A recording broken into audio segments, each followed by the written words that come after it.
तो चलिए स्टार्ट करते हैं। अभी हम लोग बात करने वाले हैं कि उत्तराखंड में जो है सब इंस्पेक्टर के लिए 222 पोस्टों का नोटिफिकेशन जारी कर दिया गया और इसका फॉर्म भरना स्टार्ट हो चुका और इसमें जो है आपको बस 7 दिनों का ही समय दे दिया गया।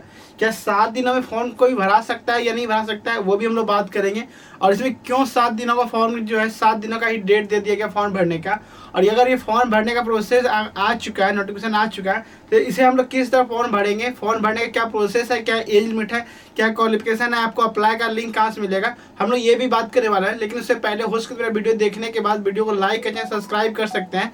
इससे यह होगा कि आने वाले समय में किसी तरह का अपडेट, एक तरह वैकेंसी आता है तो सबसे पहले आपको पता चलेगा, उससे जानकारी ले पाएंगे। तो चलते हैं स्क्रीन पे और इसे देखते हैं और समझते हैं। तो सबसे पहले हम लोग बात करते हैं कि जो उत्तराखंड लोक सेवा आयोग की तरफ से जो नोटिफिकेशन जारी कर दिया गया, इसमें सबसे पहले ही मेंशन कर दिया गया था का इसका विज्ञापन प्रकाशन तिथि 31 जनवरी से स्टार्ट हो चुका था और ऑनलाइन आवेदन पत्र भरने का अंतिम तिथि आपको शो हो रहा होगा 20 फरवरी तक लास्ट डेट था। लेकिन इसका जो है फॉर्म जो है किसी कारणवश से क्लोज कर दिया गया था और अभी जो इसका फिर से फॉर्म भरना स्टार्ट हो चुका है। मैं आपको पहले टोटल पोस्ट दिखाता हूँ, उसके बाद मैं आपको आगे प्रोसेस बताऊँ क्या ये वैकेंसी वाकई में है या नहीं है।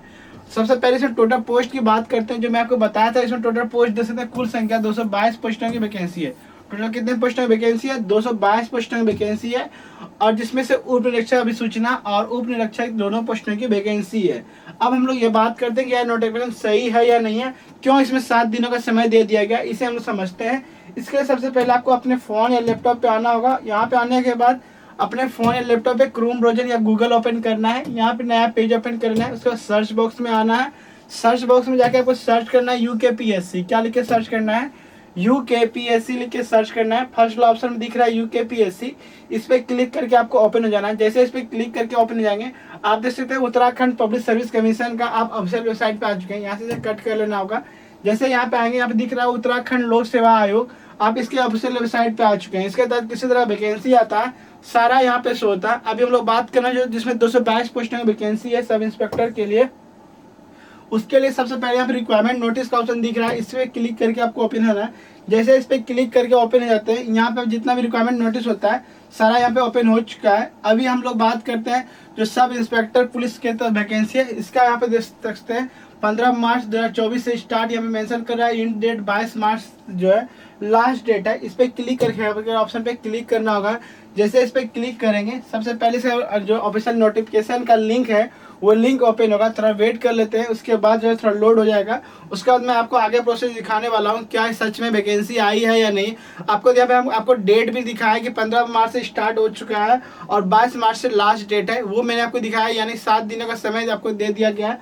अब यहाँ पे ओपन हो चुका है, देख सकते हैं कि इसमें सबसे पहले रिक्वायरमेंट का टाइप यहाँ पे मेंशन कर रहा है, एडवर्टाइजमेंट नंबर शो हो रहा है, नेम ऑफ पोस्ट मेंशन कर रहा है, टोटल पोस्ट और एडवर्टाइजमेंट लिंक दे दिया गया। सबसे पहले यहाँ पे मेंशन कर रहा है कि इसका ओपनिंग डेट आपको यहाँ पे दिख रहा होगा 16 मार्च से स्टार्ट है, वही लास्ट डेट 22 मार्च तक फॉर्म भरने का लास्ट डेट है।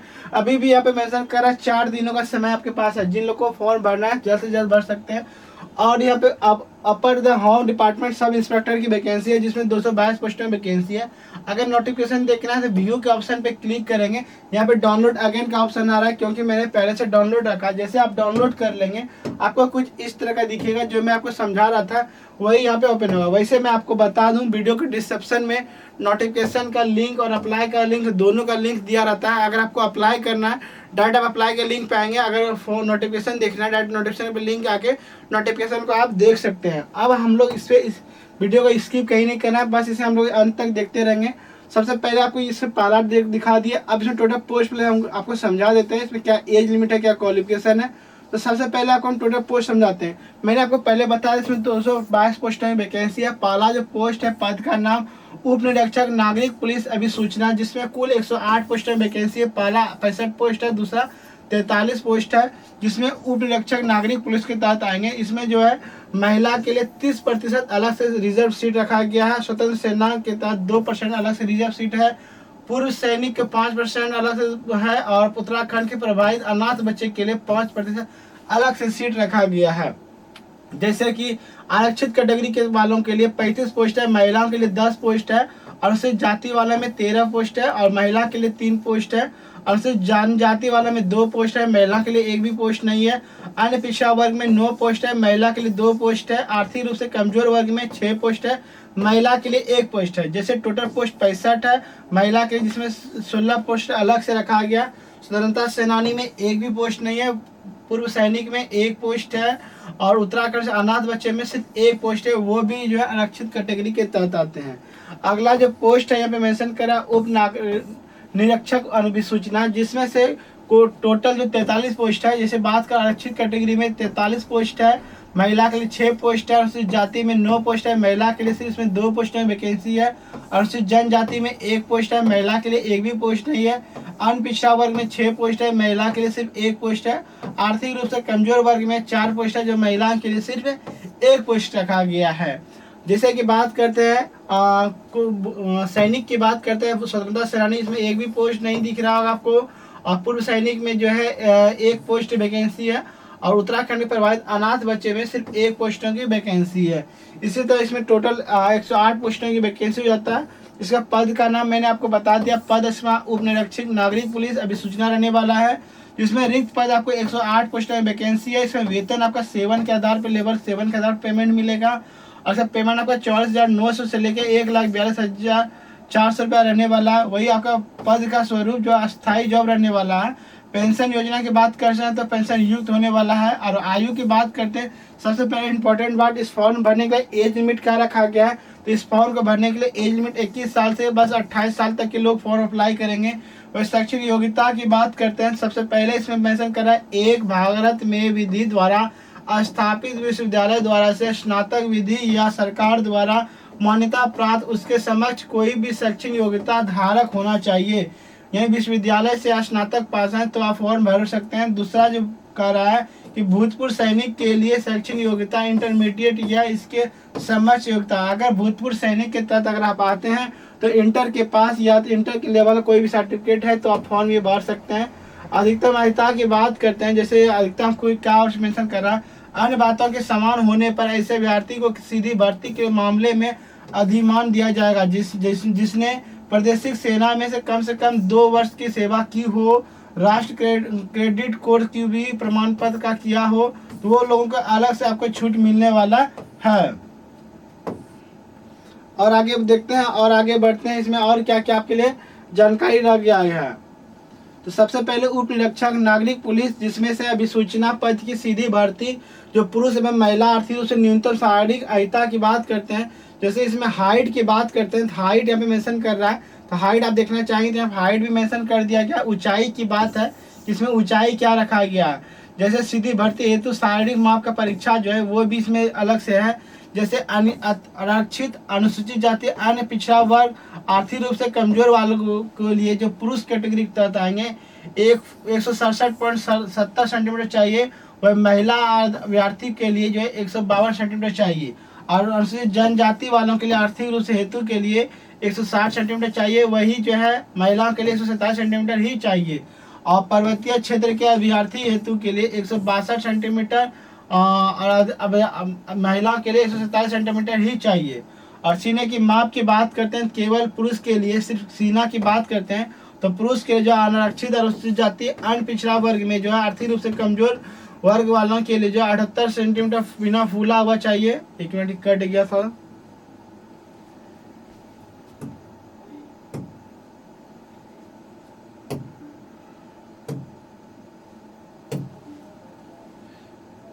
एक मिनट फिर से हम ओपन कर लेते हैं, तो कट गया था। जैसे ही ओपन हो जाएगा मैं आपको आगे की प्रोसेस बताने वाला हूँ।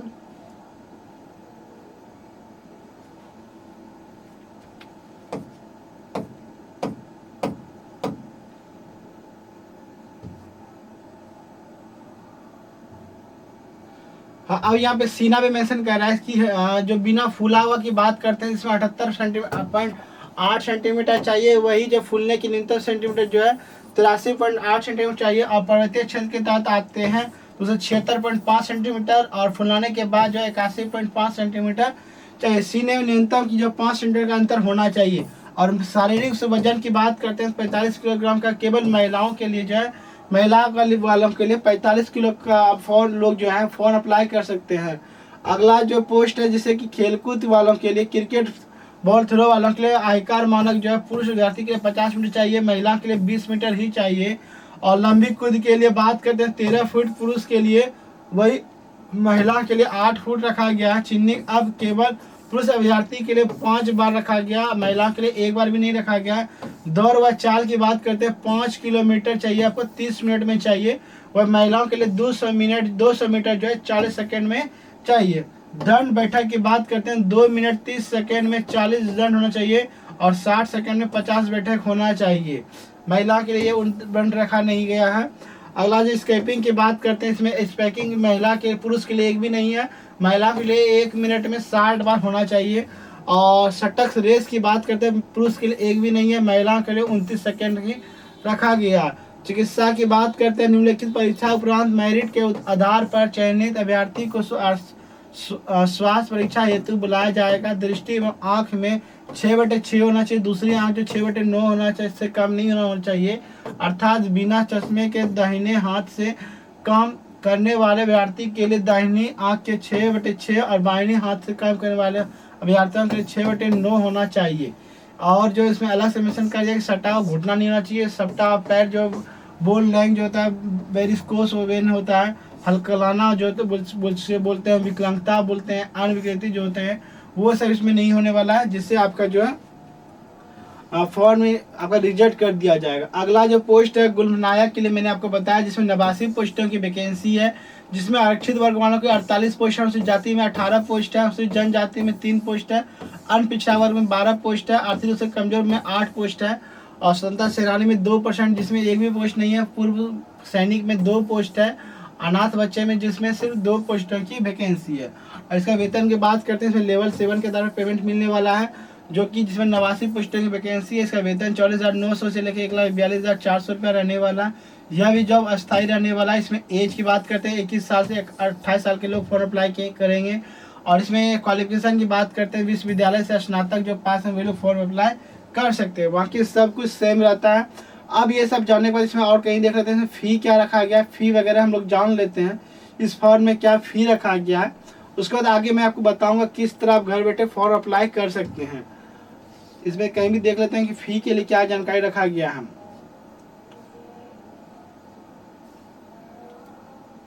यहाँ तो नहीं मेंशन कर रहा है। अप्लाई करने का ऑनलाइन आवेदन करने का प्रोसेस बताया जा रहा है, जो मैं आपको आगे बताने वाला हूँ किस तरह आप घर बैठे फॉर्म अप्लाई करेंगे। और इसमें सिर्फ हमको ये चेक करना है कि इस फॉर्म में कहीं भी पेमेंट क्या लगने वाला है, पेमेंट शुल्क इसमें कितना दिख रहा है वो देख लेते हैं। यहाँ शुल्क की बात करते हैं, यहाँ पे देख सकते हैं कि शुल्क ये मेंशन कर रहा है कि शासन देश संख्या इतना से लेकर इतना। यहाँ पे अभी भी कहीं भी शो नहीं हो रहा पेमेंट का। अभी देख लेते हैं नीचे कि कितना इसमें पेमेंट फी लगने वाला है। यहाँ तो कहीं नहीं दिख रहा।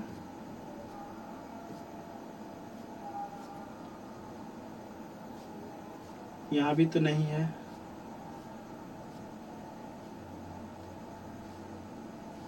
इधर सिलेबस है और इधर पेमेंट फी जो है कहीं नहीं दिख रहा है। आई होप यहाँ पे पेमेंट फी कहीं पे नहीं दिख रहा है। अगर आपको पेमेंट लगता है तो आप हमें कमेंट करके जरूर बता देंगे सर आपकी कैटेगरी में कितना पेमेंट लगा।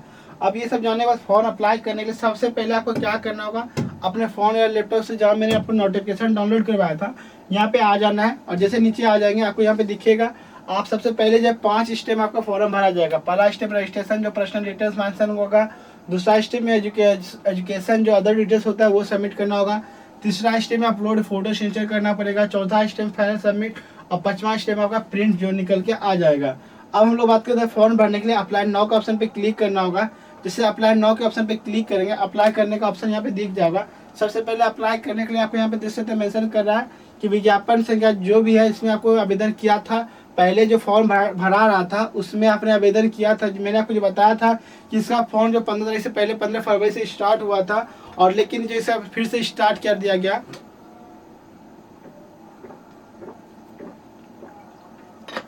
वही यहाँ पे मेंशन कर रहा है क्या आपने पहले से जो फॉर्म भरा था उसमें भरे थे या नहीं, यस या नो करना। अगर नहीं भरे थे तो नो कर देंगे, यस को करेंगे आपको यस कर लेना होगा। जिससे यस करेंगे जो आपका पहला से पंजीकरण संख्या आया था वहाँ से पंजीकरण संख्या डाल लेना है। और आगे मेंशन कर रहा है क्या आपने होम गार्ड के पद पे 3 वर्ष की नियुक्ति के लिए पूर्व कर ली थी, यानी कि कोई भी होम गार्ड पे आप जॉब कर रहे थे, यस या नो सेलेक्ट करना है। उसका कैंडिडेट का नाम डालना है, mother's name, date of birth, father's name, age automatic आ जाएगा, जेंडर क्या है, मैरिड स्टेटस क्या है, राष्ट्रीयता क्या है, वो सारा सबमिट करना होगा।